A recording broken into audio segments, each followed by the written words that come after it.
Hey, my name's Bo. In this quick video, I'm going to share with you a couple different Google Ads audit strategies that are going to save you thousands and thousands of dollars on your advertising. Now, if you don't believe me, I just tested these exact same strategies with my own clients, and I can think about one client that went from $0 to $20,000 in the last 2 weeks just after performing this audit. Now, good news for you is you can go and implement these recommendations that I'm going to make today, or if you want to save a ton of time and effort, all you have to do is click the link below this video, request an audit from my team, and we will perform this exact same audit for you and your business. So first things first, I'm going to just be looking at the last month here, August 1st through August 31st for this specific client.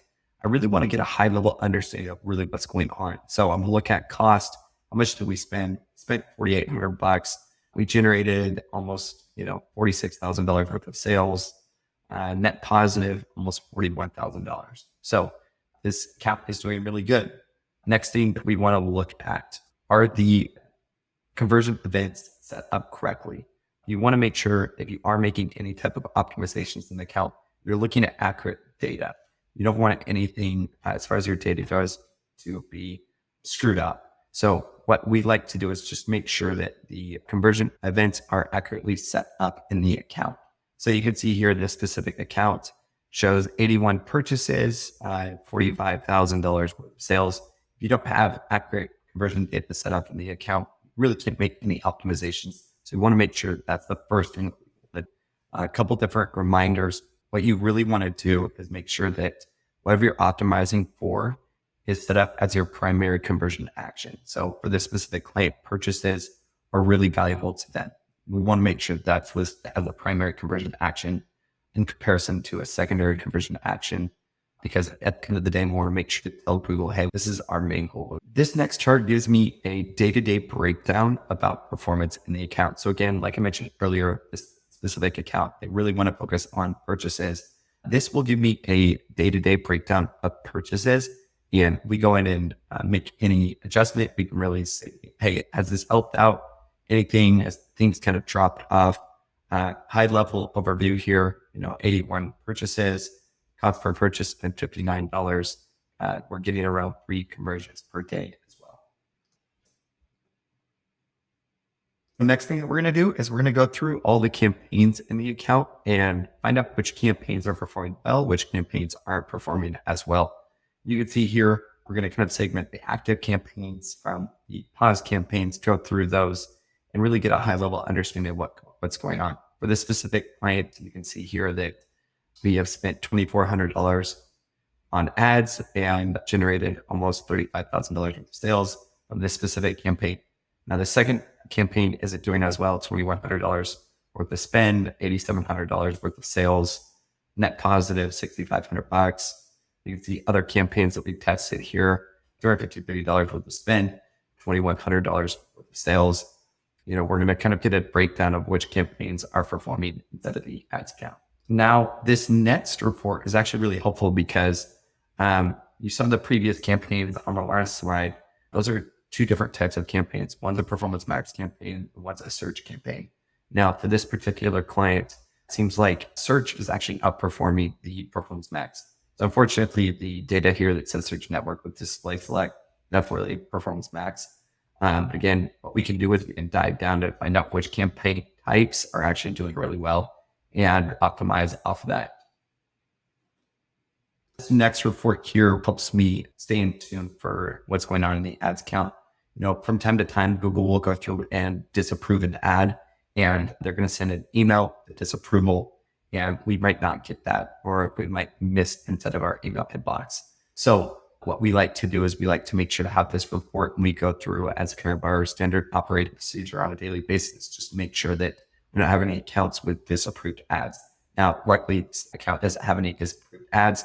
If they did, it would show the campaign with the disapproved ad campaign state, and it would actually show the ad ID and then the reason it got disapproved. Now, this next report shows which search terms bringing in the revenue for the business. As we can see here, this specific search term here, that actually 25 conversions come through that alone. We spent $472, generated almost $16,000 worth of sales.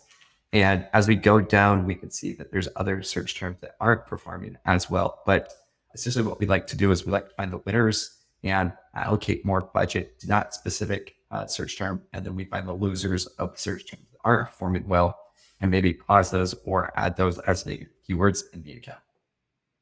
Next thing that I'm going to look at is the performance on a day-to-day breakdown. This is a report for all of August, and you can see here we're making any specific changes. We're making sure the performance is increasing. If we make a change that isn't helping the ads account, what we'll do is we'll revert that change. But again, this report here really gives me an understanding of the day-to-day impact after a change has been made. Now, this next report here gives me performance 5 days a week. You can see here for the specific client, Fridays seem to be our highest performing days. We have $751 in spend, almost $12,000 in sales, compared to Tuesday, where we spent $662 and we generated $2,300 in sales. Ultimately, at the end of the day, a couple of different optimization tactics we can deploy here, but one thing that we could do is pause Tuesdays and then reallocate the $662 worth of spend towards other days of the week where we have been performing better. This next report is super valuable because it gives an hour by hour breakdown of the account and how we're performing. So for the specific client, you can see here that we have kind of a drop off at really the beginning hours of the day, 1 a.m. to 3 a.m. People are sleeping. Of course, we're not spending as much, you can see here, compared to other times of the day where we are performing well. But it's really cool to be able to look at this data on an hour by hour basis. Well, one thing that I always like to do is imagine the customer go through the whole conversion process. That's in the e-commerce client. Essentially, they have to go to their wallet. They have to grab their credit card. They have to put that in. If they see an ad while they're laying in bed, they might not have their wallet right next to them. I could think about another client. They have a sales process that requires someone to watch a full hour video, and the data is kind of swapped from what you see here. But essentially, during busy parts of the day where they're interacting with a ton of people, they might not have time to watch that hour video, and their ad might be better served at times that aren't, during the day, maybe when they get home, maybe 6 o'clock to 10 o'clock p.m. And just really think about your customer and just going through the whole purchase process and really put yourself in their shoes. Now, this next breakdown helps me identify which regions perform better than others. So for this specific client, Texas seems to be performing really well. Of course, we've spent almost $500 over the month, and we generated $9,300 in sales. A couple different things that we can do to make optimizations is create a specific campaign for Texas and turn up ad spend. Or what we could do essentially is find other states that aren't performing as well and remove those from our targeting efforts. Another thing that I like to mention is I have a specific client that sells boating supply companies. And when looking at this report inside of their ads account, you can actually tell that, places close to water perform really well. Places in the desert, our ads are awful. Again, places near water is where we perform best. So really, it's really nice to have kind of a region by region breakdown, how we're really doing. Now, this specific client doesn't actually have their merchant center account connected to their ads account. If they did, it would show all the products that we're selling here, the total amount of conversions, the total cost, how much we've generated on a product by product basis. And essentially what we do with this data is we find out the higher performing products. We go on and create specific campaigns around those. We find that other products that are losers and essentially eliminate those from our advertising. The strategy has been really helpful, and we've actually scaled some really amazing campaigns with this specific report. Now, I hope this video helped you think about better optimization strategies for your Google Ads account. Again, feel free to use any of these. If you want my team to jump in here and do this for you, all you have to do is click the link below this video, and you get directed to a page that looks like this, where you can request my team and I to perform a Google Ads account audit. All that we're going to ask of you is for you to put in your name, your email address, your phone number, and your customer ID. The reason we're going to ask you for your customer ID is it just helps us with the account linking process. Once we get that, we're going to deliver this report to you within the next 24 hours and really give you all these strategies so that you can have the most successful Google Ads account audit out there. Anyways, look forward to seeing you there. Take care.